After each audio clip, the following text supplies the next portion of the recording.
శ్రీమాత్రే నమః. శ్రీ గురుభ్యో నమః. శ్రీ మహాగణాధిపతే నమః. యా దేవీ సర్వభూతేషు శాంతి రూపేణ సంస్థిత. నమస్తస్యే నమస్తస్యే నమస్తస్యే నమో నమః. మరొక ఆసక్తికరమైనటువంటి ప్రశ్నని అడుగుతున్నారు. పురుషులు సహజంగా హెయిర్ కట్ అంటే క్షురకర్మ అంటారు.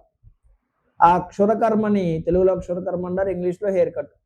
సెలూన్స్కి వెళ్తూ ఉంటారు కదా. సో ఏ రోజుల్లో పెడుతున్నారు, సహజంగా ఏ రోజుల్లో వెళ్ళాలి, ఏ రోజుల్లో పెడుతున్నారు, ఇప్పుడు ఏం చేస్తున్నారు అనంటే, సహజంగా కనుక పరిశీలన చేస్తే సోమవారం నుంచి శుక్రవారం వరకు వారి ఉద్యోగ విధుల్లో ఉంటున్నారు. శనివారం ఆదివారం సాఫ్ట్వేర్ వారైతే సెలవులు వస్తున్నాయి.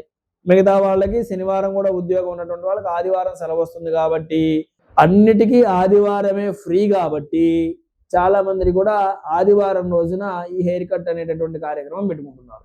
హెయిర్ కట్ కనుక ఆదివారం రోజున కనుక జరుపుకున్నట్లయితే కనుక మనంతట మనమే మన యొక్క ఆయుష్ని తగ్గించుకున్న వాళ్ళం అవుతాము. అదేమిటండి గురువుగారు, మరి మాకు ఆదివారమే కుదురుతుంది కదా, మిగతా రోజుల్లో ఎలా అన్నారు. అయితే దీనికి శాస్త్రం ఏం చెప్పిందంటే కనుక సోమవారము లేదా బుధవారం ఈ 2 రోజుల్లో చేయించుకోమన్నారు. ఆదివారం మాత్రం ఎటువంటి పరిస్థితుల్లో కూడా హెయిర్ కట్ కానివ్వండి, అట్లానే తలకి నూనె పెట్టి తలంటుకొని స్నానం చేయటం కానివ్వండి, అలానే మాంసాహారాన్ని భుజించటం కానివ్వండి, అలానే దంపతులు ఏకాంతంగా గడపడం కానివ్వండి, ఇలాంటి పనులు ఆదివారం చెయ్యకూడదు.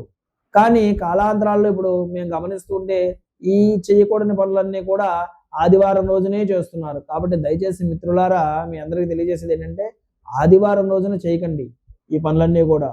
అట్లానే ముఖ్యంగా క్షురకర్మ గురించి అడిగారు కాబట్టి ఇది సోమవారం లేదా బుధవారం ఈ 2 రోజులు క్షురకర్మను చేసుకోవటం అనేటటువంటిది చాలా శుభదాయకం అని చెప్పి తెలియజేస్తూ, సర్వే జనా సుఖినో భవంతు, సర్వే సుజనా సుఖినో భవంతు, లోకా సమస్తా సుఖినో భవంతు.